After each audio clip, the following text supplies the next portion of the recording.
What is going on, ladies and gentlemen? I am the Mitten, and today I have a video me playing some Domination on Battlefield 1.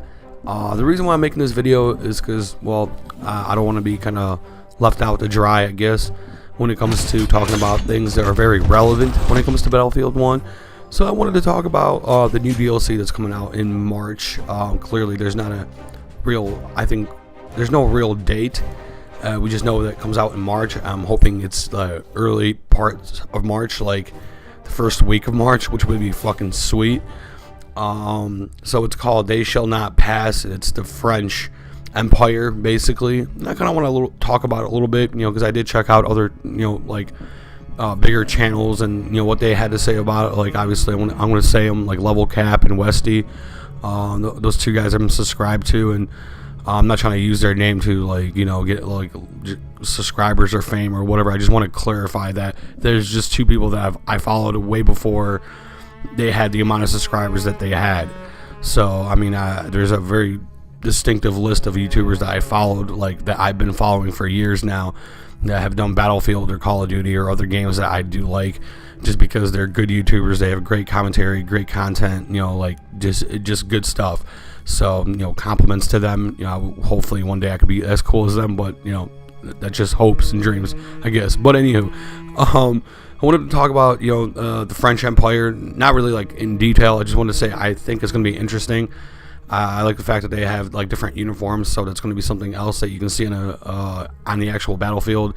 I'm really hoping that they actually bring maybe potentially new weapons. I don't know exactly what they're bringing in there. I know that there's a few different maps that they're going to be bringing in, and I will make like more of an in-depth video about the different maps. And I know there's like a new tank, apparently a new behemoth. There's a lot of information about it, but I just wanted to briefly talk about it and say that I'm really excited. I'm really looking forward to this.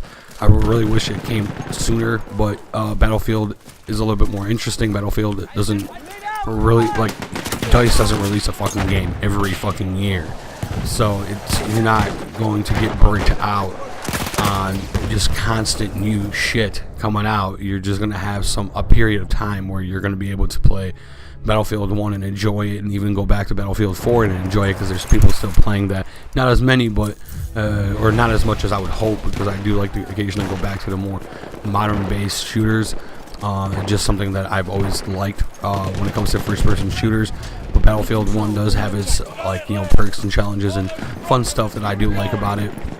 So it's actually very interesting. Actually, I'm glad that they made a World War I shooter, because I mean, I know that a lot of game developers already made World War II shooters, and I hope that they can make Battlefield 1 style of a game like DICE, but make it World War II, and then kind of progress in the eras, but make it with these kind of graphics and this type of mechanics that they have in this one. Because I'm starting to get used to Battlefield 1 mechanics to a point where when I went back to playing Battlefield 4, I did really bad, because I'm so used to bayonet charging or certain types of melees, and just the way the weapons fire, and all that kind of distinctive little minute things.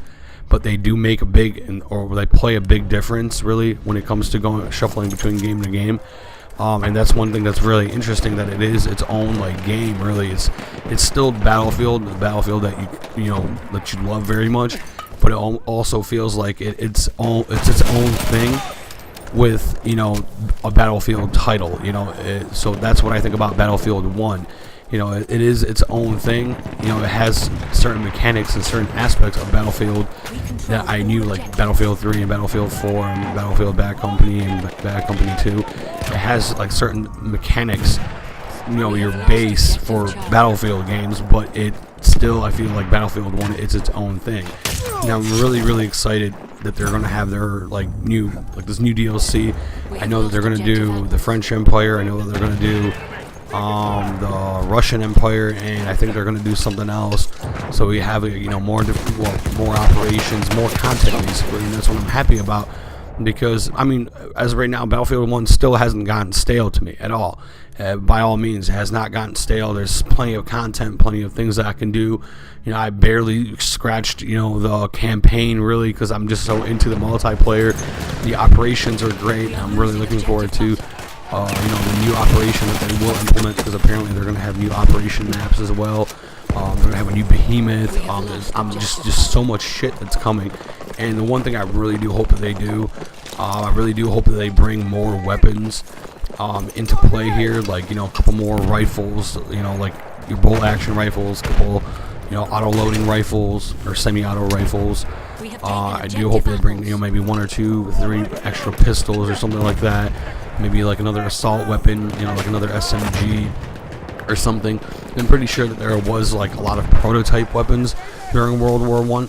A lot of them never really had gotten like service, or maybe they made too few of them because it was too expensive to make. Or something like that, because there's a lot of weapons, like even today in modern day times, where they have prototype weapons that really just, they're too expensive to produce in large quantities, so they have a few of them that some soldiers have used to practice with, but it's not practical in combat maybe. And that's the same thing with Battlefield 1, or well, World War 1. And that's why I'm kind of excited to see what they will have. Maybe one thing that'd be kind of cool is if they actually had, melee weapons that were like a sword, where you can, like, you're an infantry guy, you're not on a horse, but you can have a sword that would have a different type of melee range, and that'd be kind of interesting to do that. I've always been like curious on, what would happen if they, like gave you a spear and you can throw a spear or some shit like that. That would be pretty fucking cool. Or like maybe like a melee weapon that you can throw at people. That would be a very interesting mechanic for DICE to do. I don't know if they are willing to go to that point. That's still a lot of programming through the whole entire game. I don't know if they wanted to do that, but that would be something interesting for DICE to do, is to make a throwing mechanic in the game where you can even pick up like a stone off the ground and throw it at a guy's face, and do some damage to him, or bash him over the head with it or something like that, because a lot of people don't realize that kind of like trench combat, reading into World War I, because I got curious, into more details. I realized that World War I was a really fucked up war, and people resorted to, like, they had this moment where they were like, it's kill or be killed, literally, and so they had to do like these things where they would even pick up the stupidest little object that was on the ground, like a pebble or stone, to fucking fight, because they were out of ammo. Maybe they're dropped their knife, I don't know, something, or maybe I don't know. There could have been an instance where they could have used, like, look, they in the game they have like spike clubs and other types of clubs and shit like that. You would think that a guy, that if he doesn't have any of that, he's gonna grab the very first thing he fucking sees, and it could be potentially be a stone or a rock or a pebble or whatever, and just beat a guy's fucking head in. I know as brutal as that sounds, a lot of people don't realize. I've talked to actual people in the military, and 9 out of 10 they tell me I really don't want to talk about it. And and I asked him, can you do at least a comparison when it comes to video games? He's like, one guy told me, well, clearly you don't respawn if you die. He's like, war is strictly based on adrenaline, and obviously with your training you can, it's a lot of explaining. I don't want to go into it because I don't want to accidentally say the wrong thing, but one guy has mentioned that combat is a lot more brutal than people actually think. Even in today's standards, combat or active combat, people in the military, doesn't matter what country they're from, they go through like this incredible brutalness that's just this grind, and just it's gross, and it's just really intense. And I like how Battlefield 1 has incorporated that in their game, where it is really like grimy, dark, and sinister almost in a way. I really do appreciate that. That's why I'm so excited for this DLC. But anywho, I'm the Mint. Hopefully you enjoyed the gameplay. Hopefully you enjoyed the commentary. If you did, hit that like button, subscribe, and definitely leave me a comment. That's all I gotta say. Peace. Thank you. Enjoy the rest of the gameplay. Yeah.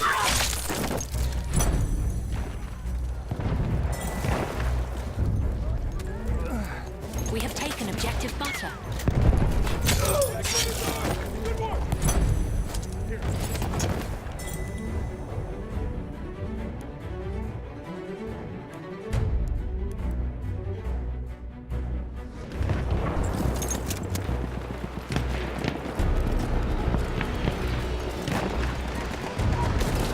We are losing objective Charlie. Enemy attacking! Hold our objective!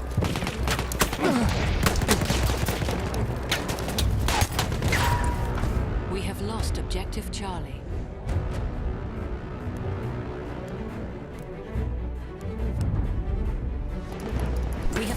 objective apples.